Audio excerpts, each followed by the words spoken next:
galera, tudo bem com vocês? Eu tô muito feliz de poder estar aqui de novo, fazendo mais um vídeo pra vocês. Eu gostaria de pedir, por favor, que se você puder me ajudar, dá uma curtida aí no vídeo e, por favor, se inscreve no canal. Isso vai ajudar muito mesmo o algoritmo pra gente conseguir expandir essa mensagem pelo YouTube. Hoje nós vamos falar de Gênesis, capítulo 3. Será que tem alguma coisa escondida nas entrelinhas desse capítulo que pode nos ajudar ainda nos dias de hoje? Vou te falar uma coisa, para mim esse é um dos capítulos mais ricos de toda a Bíblia. Esse capítulo é extremamente recheado de coisas maravilhosas que a maior parte das pessoas deixa passar. Tanto é que para explicar esse capítulo todo, vai ser necessário que nós tenhamos 2 vídeos a respeito desse capítulo. Nós vamos começar com esse vídeo aqui primeiro, que vai tratar um pouquinho sobre como o diabo trabalha. Para que você consiga evitar cair nas armadilhas do diabo, seria interessante que você soubesse como ele age e o que ele faz para conseguir pegar as pessoas. Qualquer pessoa, seja inclusive você um servo de Deus. Olha que coisa curiosa.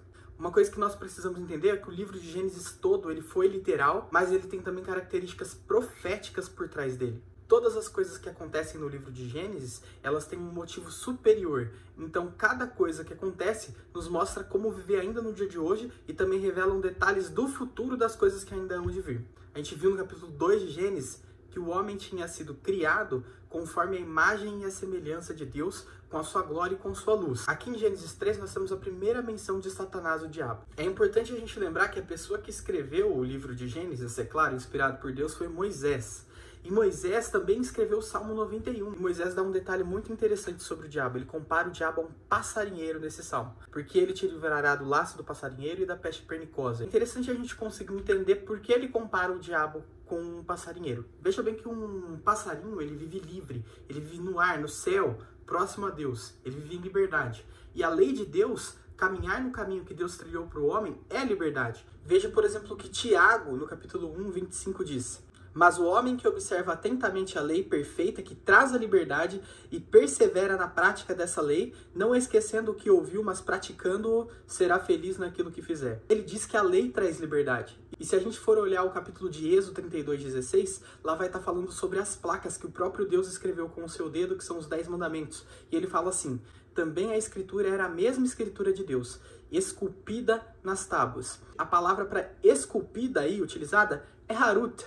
Mas a palavra harut, esculpida, na verdade pode ser lida como herut, porque no hebraico não tem vogais. As duas palavras são iguais. E herut significa liberdade. Então, na verdade, o que Moisés também quis dizer, escrevendo isso, é o seguinte: também a escritura era a mesma escritura de Deus, liberdade em pedras, liberdade nas tábuas. Então a gente consegue ver que a lei de Deus traz liberdade. Um passarinho vive livre, em liberdade.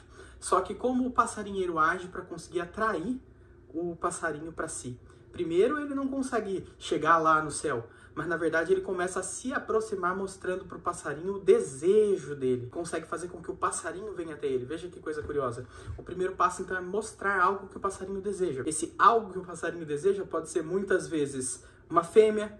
Ele usa junto com um alçapão de pegar o passarinho lá, ele pode colocar uma fêmea, ele pode colocar comida, alimento, que também é sustento comparado ao dinheiro. Então você veja que coisa curiosa, ele coloca algo que o passarinho deseja. O passarinho começa a circular e olha aquilo. Então ele começa a intensificar esse desejo dentro dele. Depois de ver, ele intensifica o desejo dentro de si para querer se aproximar. Depois que ele avalia toda a situação através do ego dele, ele percebe que não tem perigo. Então o ego dele faz com que ele se aproxime do alçapão e caia na armadilha e seja pego pelo passarinheiro. Você vê que ele estava no céu em liberdade e depois disso ele já instantaneamente está na terra e preso. Então a gente consegue ver um paralelo muito interessante entre o passarinho e o homem. Para pessoas de fé, o diabo muitas vezes ele vai utilizar a própria palavra, a ordem que Deus dá para esse homem de fé, usa isso para conseguir enganar o homem. Como? Se aproximando dele. Veja, por exemplo, Gênesis 3:1, a parte B, a parte final, falando da serpente, é claro. E ela perguntou à mulher: foi isto mesmo que Deus disse? Não comam de nenhum fruto das árvores do jardim? Veja que ela está citando exatamente as palavras de Deus para quê? Para começar um processo de rapport, um processo de conexão com a mulher, para poder desestabilizar a mulher. A primeira parte é se aproximar, trazer a mulher para ela. A gente consegue ver, por exemplo, em 2 Samuel 11:4, o caso do pecado de Davi e Batseba, que Davi comete adultério, inclusive depois vem até a matar o esposo da Batseba, Urias. Vê que o processo começa com a Batseba cumprindo a lei de Deus. Então ela não estava fazendo nada errado e Davi vê isso, ela estava se purificando do período menstrual dela, e o diabo usa Batseba, está cumprindo a lei de Deus para fazer com que Davi a veja e comece todo o processo daquele pecado. Lucas 4:10, o diabo usa o Salmo 91, que a gente já citou aqui, para tentar Jesus. Ele cita o Salmo 91 para tentar Jesus. Então ele vai com uma conexão usando muitas vezes a própria lei de Deus, a palavra de Deus. Nós temos dois tipos de desejo com os quais ele trabalha. O desejo da visão, então a pessoa vê aquilo e depois dela ver aquilo, ela intensifica esse desejo no coração. Ele pode usar os dois de maneira separada, ou ele pode inclusive pegar o primeiro desejo, que é o desejo da visão, e enraizar ele dentro do coração, intensificando como um desejo da carne. A gente vai ver esses tipos de desejo. O primeiro é a concupiscência dos olhos, tá?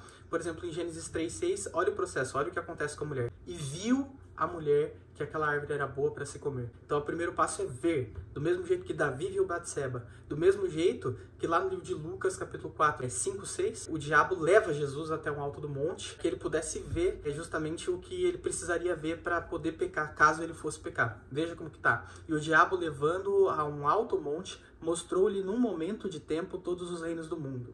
E disse-lhe o diabo: dar-te-ei a ti todo este poder e a sua glória, porque a mim me foi entregue e dou a quem quero.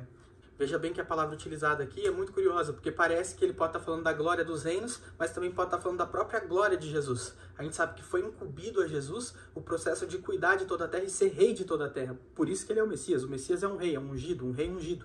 Satanás, no momento, governa o mundo. Ele está oferecendo o poder, que seria a própria glória de Jesus, de governar a terra, para Jesus, se Jesus prestar um ato de adoração. Então a gente vê que ele usa o quê? Os olhos, para poder intensificar esse processo. Depois a gente tem a concupiscência da carne. Nesse ponto o pecado criou raiz, ele se fortaleceu. A gente vai ver isso a fundo com Caim, a gente vai entender como inclusive parar o processo. Você quer aprender a parar o processo? Assiste aí o vídeo que a gente vai fazer sobre Gênesis 4, onde Deus ensina Caim como parar o processo do pecado. Em Gênesis 3:6, a gente vê que a mulher, depois de ter visto a árvore, ela entende que a árvore é agradável aos olhos, desejável para dar entendimento. Ela começa a entender que é agradável, ela começa a levar isso para dentro do coração. Com Davi o processo é o mesmo, ele começa a querer descobrir mais sobre essa mulher. Quem que é essa mulher? Ele começa a intensificar esse processo. Provavelmente ele já sabia que a Batseba era esposa de algum dos oficiais, mas mesmo assim ele começa a intensificar o processo de desejo. A gente vê com Jesus o mesmo processo também. Jesus estava 40 dias no deserto, ele devia estar com muita fome, devia estar super enfraquecido, e o diabo usa o quê? Comida. Fala para ele transformar uma pedra em pão. E o último ponto que o passarinheiro, que o diabo usa, é o ego do homem. Veja em Gênesis 3:5 o que acontece. Porque Deus sabe que no dia em que dele comerdes, se abrirão os vossos olhos e serei como Deus, sabendo do bem e do mal. Então ele coloca a sementinha lá no coração de Eva para que ela queira ser como Deus. Em Gênesis 3:6, veja o que acontece com Eva. Ele fisgou. O ponto final é o ego. Veja que Davi, por ser rei, ele achou que não haveria consequências de ter pecado. Tanto é que ele usa até os próprios servos para ajudá-lo a consumar o pecado. Ele manda os servos descobrirem quem é a mulher e tudo mais. Aqui em Lucas 4:6 acontece uma coisa semelhante.